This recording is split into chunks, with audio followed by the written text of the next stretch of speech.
All right, this is the grinding of the collet. I am partway set up already here.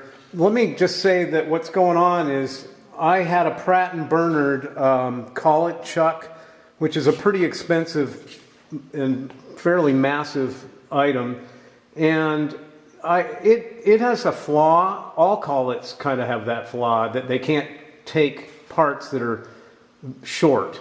Some can, and some special collets can. But the Pratt & Bernard was particularly bad.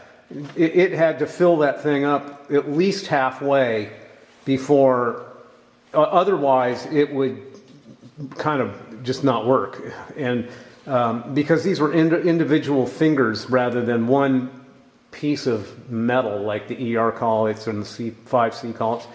So I sold it, and for the price of one collet, I'm now going to have a dedicated collet chuck, and I'll be using the ER40 collets that I've had for many years that I use on my mill. The idea is that I'd like to be able to turn small stuff, and the chuck that I've got only goes down to 1/2 inch, and I wouldn't want to spin it at 2,500 RPM, even though it can do it. It's just not a comfortable feeling. Let's see.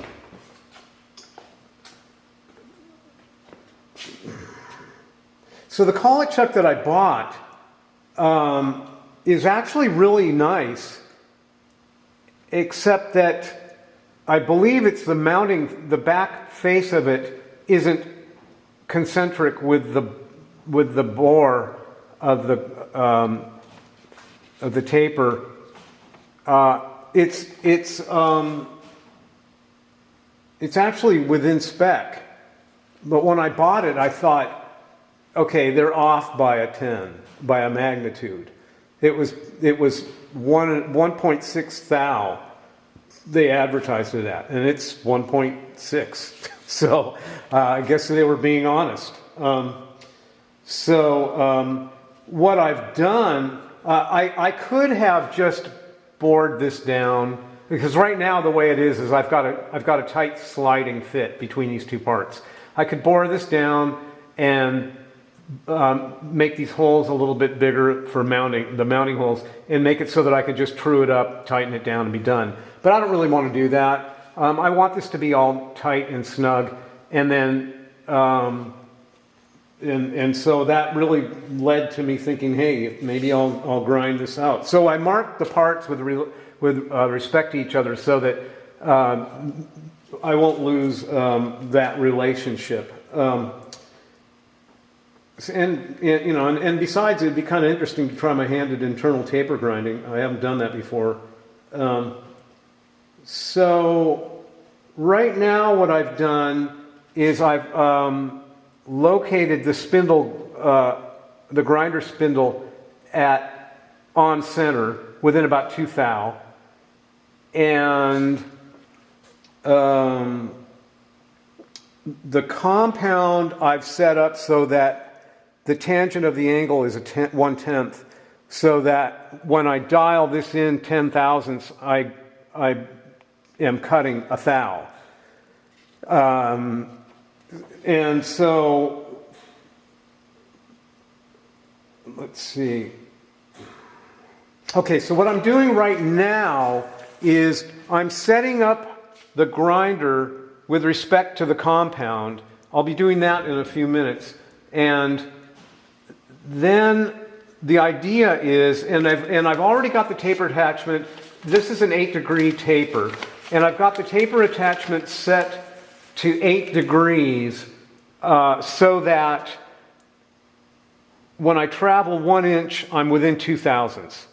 I mean, I tried for an hour to get it closer than that, and I'm not sure it's that important. I mean,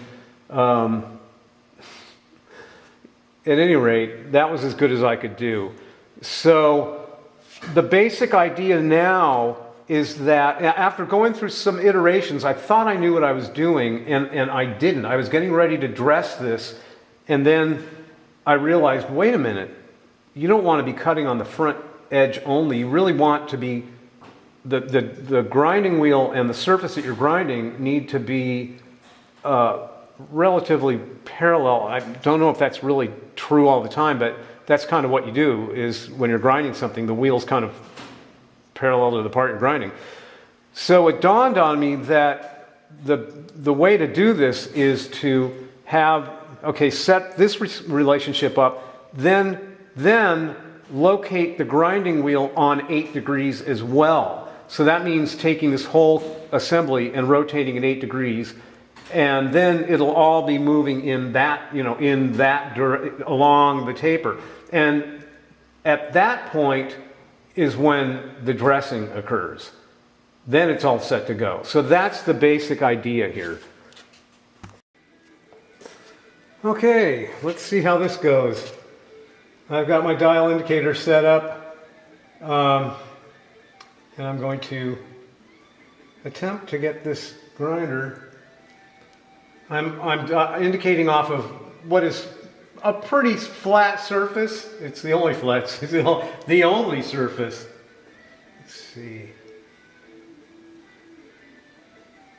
Okay.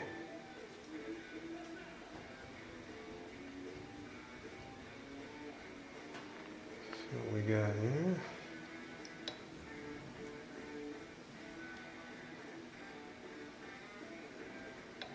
Okay, and then a couple.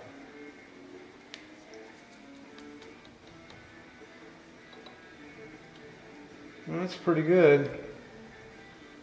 That's as good as I'm going to get. I mean, there's an RMS, or whatever you call it, surface on this thing. I've got actually, am I full of it? Let's just double check. No, that's actually better than I did the first time. Ha ha ha. So, okay, we're set for now. Compound with respect to the grinder, they're at, let's see. Yeah, the whole idea behind this was to get this relationship set up so that the tangent of this is 1/10, which is 5.6 or something degrees. That way, the next step will be to locate this whole assembly at 8 degrees using the taper attachment. That will automatically give me my 1/10. Then I can feed in that way. Yay. Okay, I'm at the point now where I'm ready to set up the taper. Let's see now. I think this gets tightened. Does it? I think it stays loose. And then this gets tightened. I'll give it a check. It'll be apparent. Now there is, okay, what's going on also is there's backlash in the taper attachment. I've adjusted, there's gibs this way and there's gibs inside. I've adjusted them and it's as good as it can get. It is, and so the ramifications of that are that I can only cut going in. And I don't know if you can see it, but I'll show it when I'm doing the grinding. I've got a lock on my cross feed that's used for cutting screws, and it brings me back to the same spot every time. So I'm going to go in with a cut, out, and then in with a cut, which isn't really the way you want to do this. I was reading up on it, and you really want to cut both directions, and you want the wheel to go off the part to a certain degree. I think you want to leave a third of the wheel on and come back, or you end up with bell mouth, or the opposite problem. Okay, so yeah. Okay, so the idea here is that when the compound is turned to 8 degrees,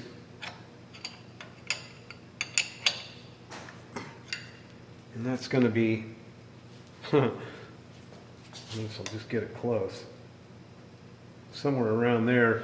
When it's turned to 8 degrees, oh boy, that doesn't sound right. Oh wait, it's everything's with respect. Yeah, this is with the compound is at a tangent of 10 is with respect to the taper in there. So when this is all turned to 8 degrees, when I sweep this with the dial indicator, it should be 0. I could be completely wrong.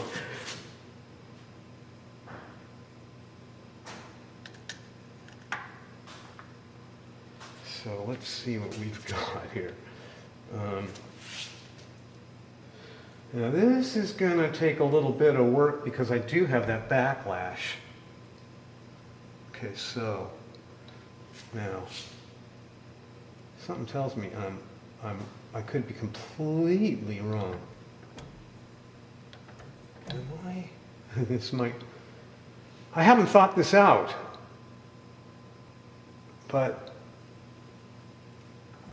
it kind of makes sense, or does it? Okay, so, should do this off camera, but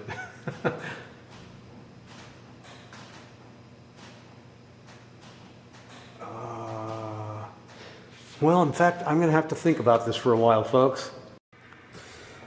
I've got this set up. I think it took a while to figure out where to put the dial indicator so I wouldn't keep running into it. Now, I don't know if you can see this, but in fact, you probably can't. So what's going on is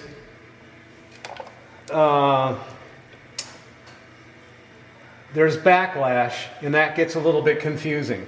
So right now, there goes the dial, it's going crazy, and then it stops. Okay, there's the end of the backlash. Now, as I start turning it, it's pretty close to not moving. So I think the theory is correct that, I mean, like I said, I haven't really thought this out, which is fine. Okay, so it's going away, which I don't know which way to turn. Perhaps. No, that's not the right way. No. So, I want to go. Oh no, here we go again. On camera, not knowing what to do. Wait a minute.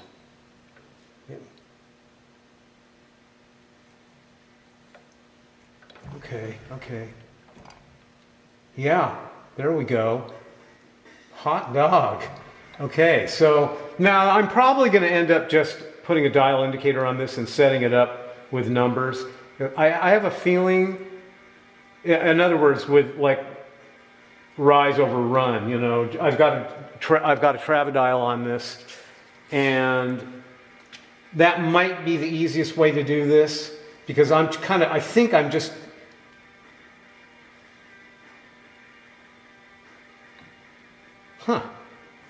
Okay, so the basic idea is that with, oh yeah, I see.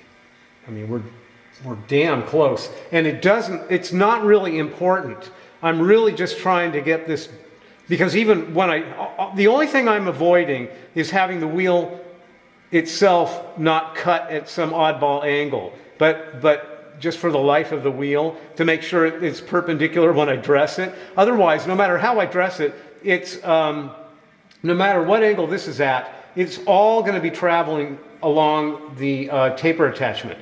So it's going to be, you know, parallel to the taper. So I am, in a way, kind of just doing this out of, okay, so go to 0. Oops. Oh, it doesn't like me.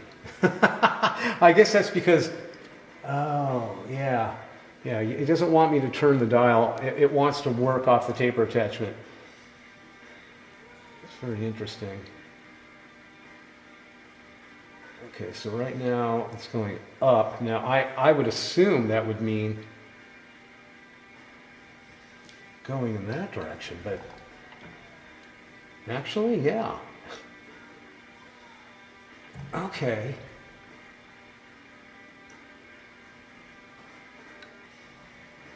Oh wow, we're getting close. So close I could almost just... Okay, so the basic idea now is that I'll probably dial that in a little closer, is to dress the wheel and take off a couple of thou or so. I mean, I am anticipating failure. I mean, I don't know. I made these flanges because I didn't have flanges that were small enough. I did a pretty good job, but for all I know, this thing, I don't know. We'll find out. Since this thing's going to be screaming away, I just thought I'd kind of show what I think is going to happen here. Okay, and I'm doubting you can see any of this very clearly, but I'm new at this stuff. Okay, so this is a lock on the crossfeed that allows me to see. What you can see is it goes clunk. There's a spiral ball that fits in there's a spiral groove that a ball fits into, and then you lock this collar. So it gives you like a couple of turns, and then boom, it stops. So that like when you're threading, boom, you're back in, you thread, pull it back out, move back, come right back to the same spot, and you're threading again. Now, what I'm going to do here is, okay, I'm up against the stop. I'm at 0 and 0, so I move beyond the backlash, come back to 0, and it's not 0. That's because I did something. So go back. Yeah, now we're at 0. Okay, so let's go back. Okay, we're at 0. So the idea is I'm at the end of my travel. I pull it back, pull out of the hole, bring it up. Let's just see what happens. I mean, it's pretty clear that it's trivial, but yeah, we're at 0. Okay, so pull it out, come out of the taper, put it back in, and then turn this in about 10 thou, so I advance the tool with respect to the taper. I mean, it's going out, but with respect to the taper, it's going in. So that's where things are going to get interesting. I think I got that figured out pretty well. So, okay, now at this point, I'm basically ready to face that off and, get rolling. Yikes. Okay, one more note here. If I'm right about this, I don't need to back out at all. This is basically climb cutting. As I'm moving this direction, the taper attachment is pushing. Yeah, the taper attachment is pushing the cross slide. My cutting force is in the same direction that's being pushed. So if my force were big enough, it would move this whole compound out.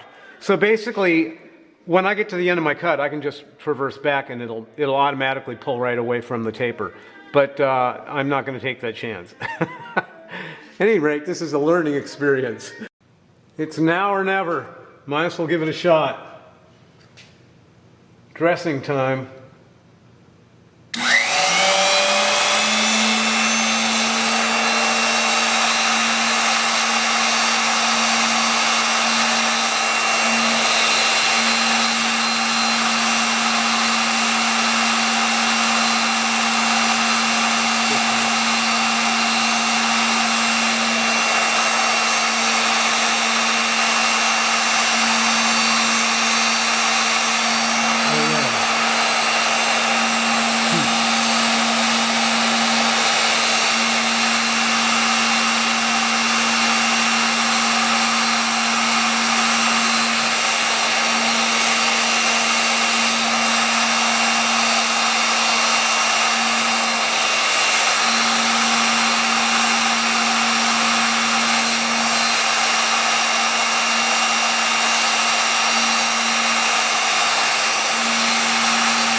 5 thou.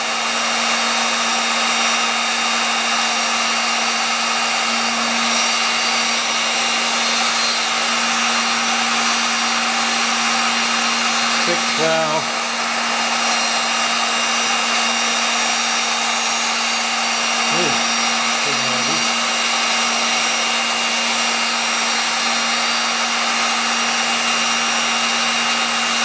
Another 5 thou.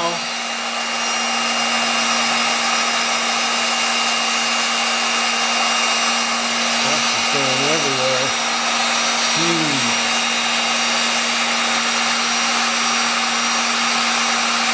Want to get below the grease. It's an old wheel. I don't know what's on it. I've never used it.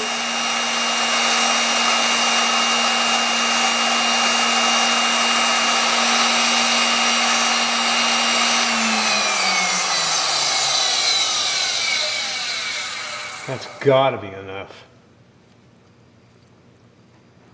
I want to take it down forever, but okay, so far so good. Well, I'm getting ready to start grinding this, and I wanted to mention what the machine settings are. And basically, the way this is set up, the wheel rotates in the opposite direction of the part, for starters. And I am going to be using a 1/16 of a wheel width per revolution. Normally they call for like a 1/2 to 2/3 on bigger wheels, but I wanted to go a little bit slower than that. I'm not exactly remembering why I decided to do that. Speeds are 40 to 50 surface feet per minute.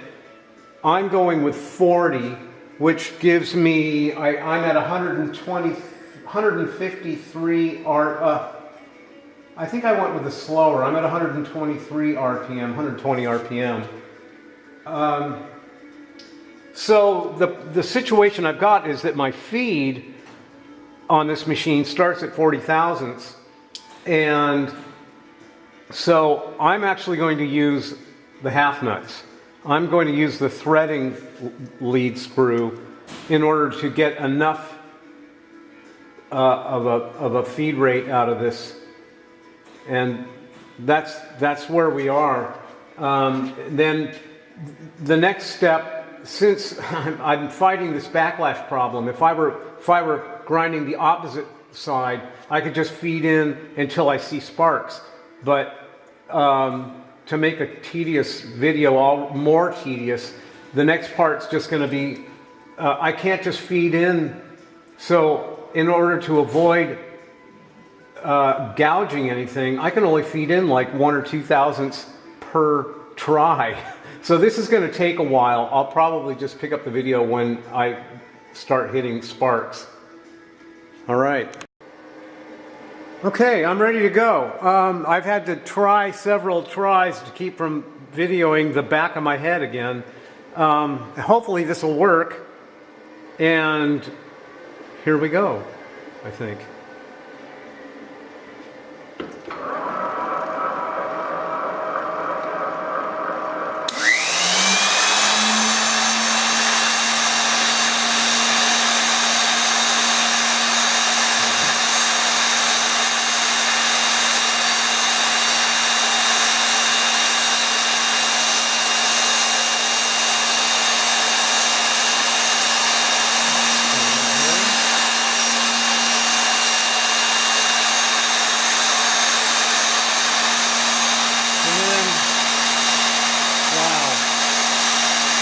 Two and a half. I have a zero on my travidile, so I know when to stop. Actually, oops, we're hitting. Ha ha ha. Okay. See what happens. I think we're hitting. Maybe I'm wrong.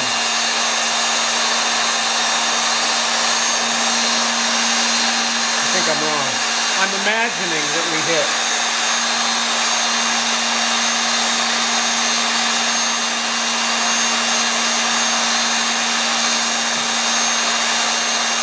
Actually, I don't like going under power.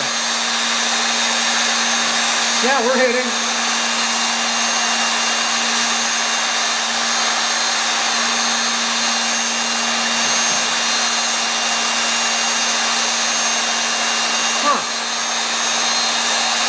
I would have expected to see intermittent sparks. Oh no, I know, we're not hitting. We're getting a shadow off of that.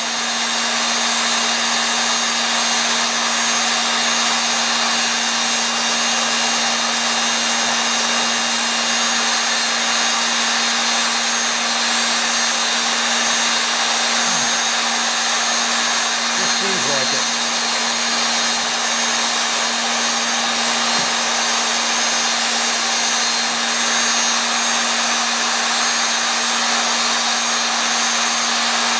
Yeah.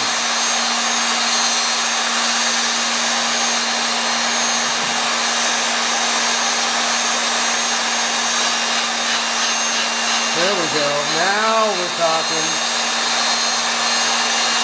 Yikes. I see a pattern.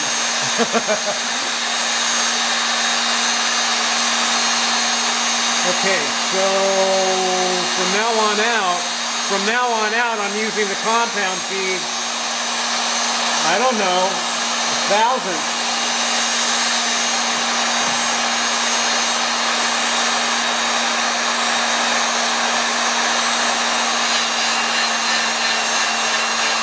Seems like really fast speed to me.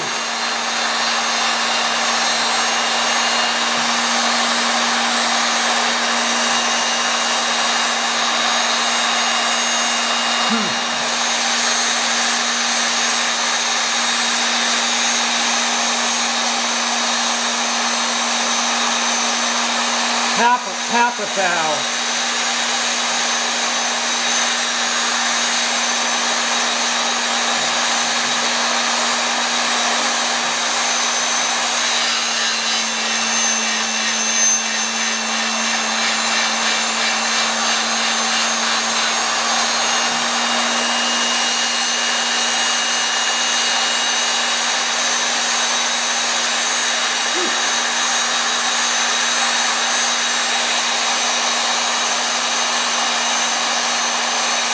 Another half a thou.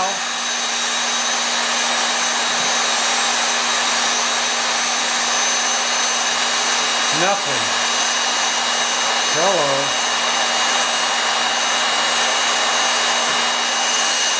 What happened?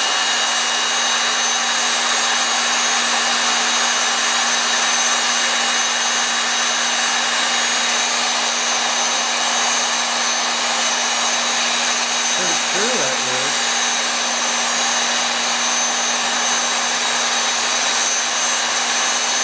Well, I'll be damned.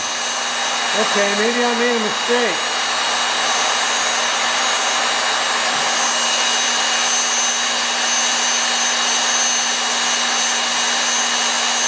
You know, I may have made a mistake. That may... In fact, I did.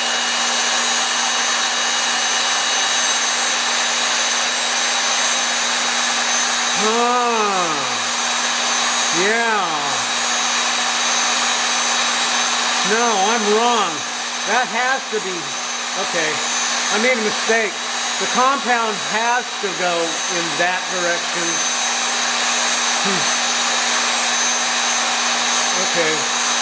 Well, I'm not worried. I can go in with this.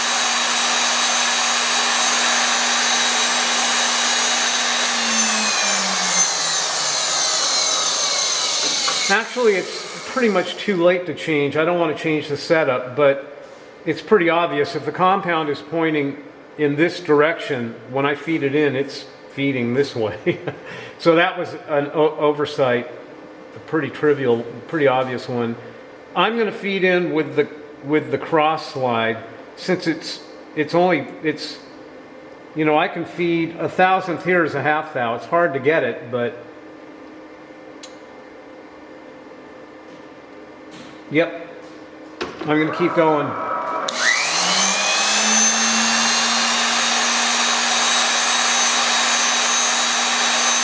So I'm feeding in, oh, it's going to take a while to catch up with that, since I moved it, I think. That sounds good. Hell.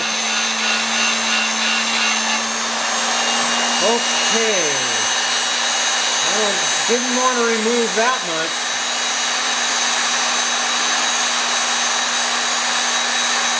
Like I said,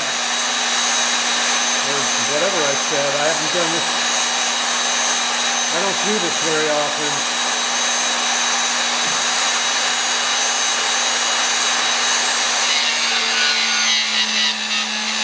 Doesn't sound good.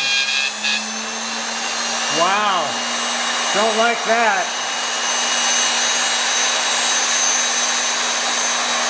No. No, that's absolutely horrible. Oh, it's absolutely horrible. Yeah. Yep. Like I'm ruining it. Okay. I don't know what else to say here. All right, I slowed the spindle down, and I'm right about this setup. It does work. I don't know where this is going, but I fooled around with it just off camera for a few minutes, and I started hearing what sounded like decent grinding. So I'm going to keep going, see what happens.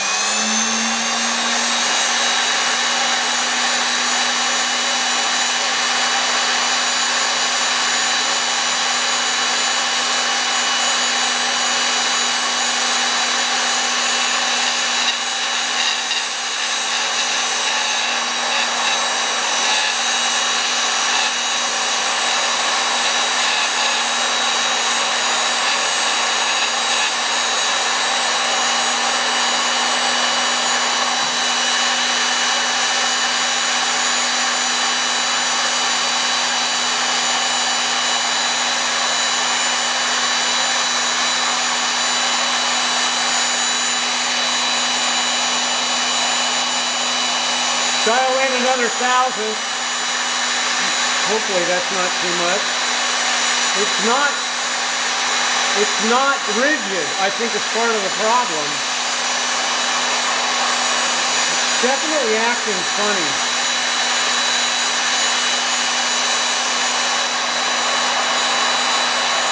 Okay, no contact at all, and I don't know why.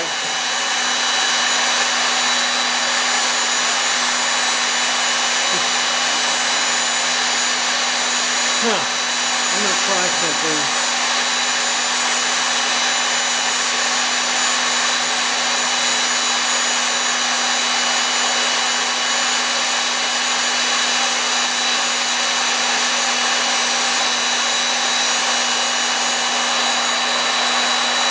Okay.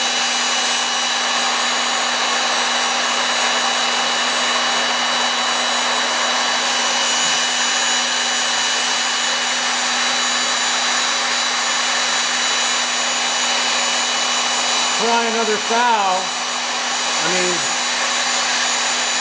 if it doesn't make contact, then I don't know what to say.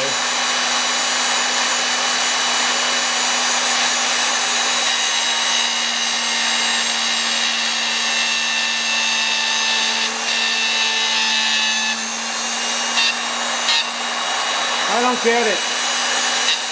I'm confused, to be quite honest. Why is it acting up?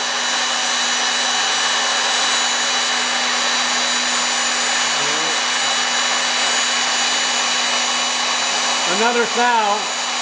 I mean, this is kind of silly. Something's not right, and I can tell.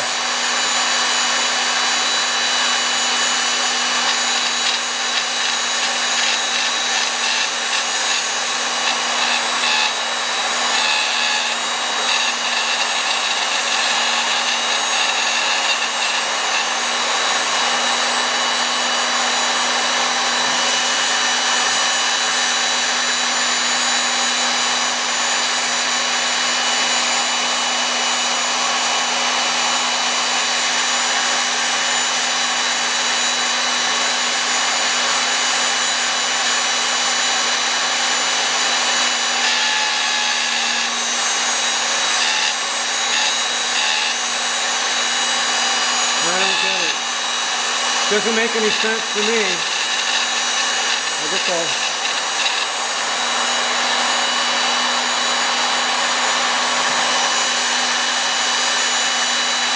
Dialed it in. I mean, all I can do is destroy it and buy another one.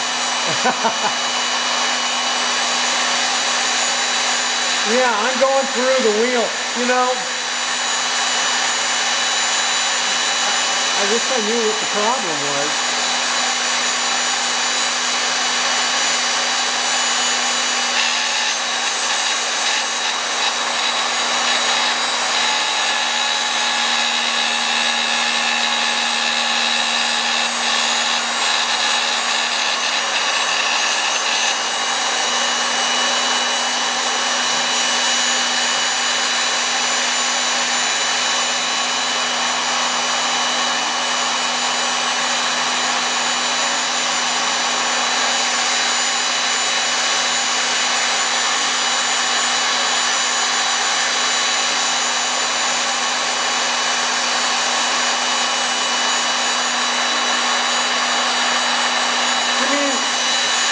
I dial it in and now it's not hitting at all.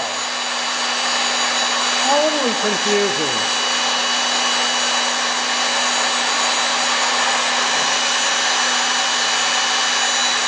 Wow.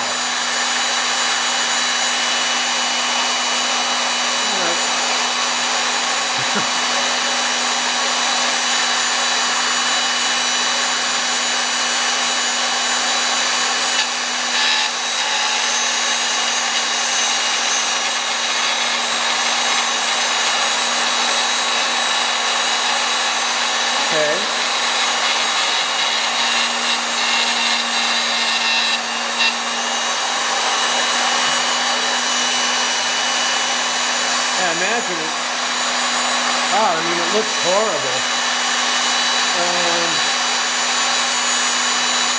Okay, now that is the feed rate that it's supposed to be. I have slowed it down, so let's...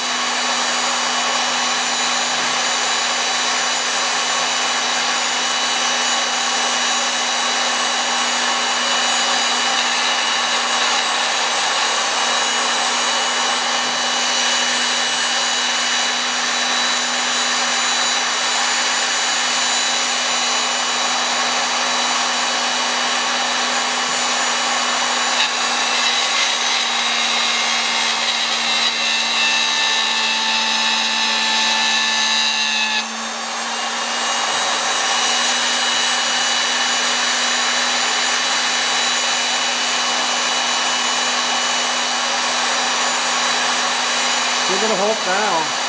It sounds like when it starts to grind, it's not rigid enough and it just gets snagged.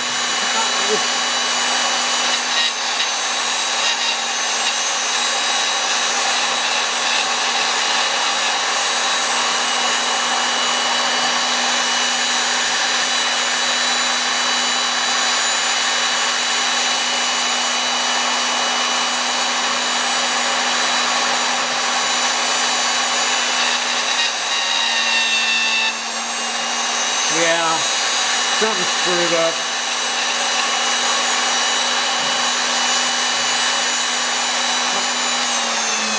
Alright, I'm officially totally confused. All I can come up with is that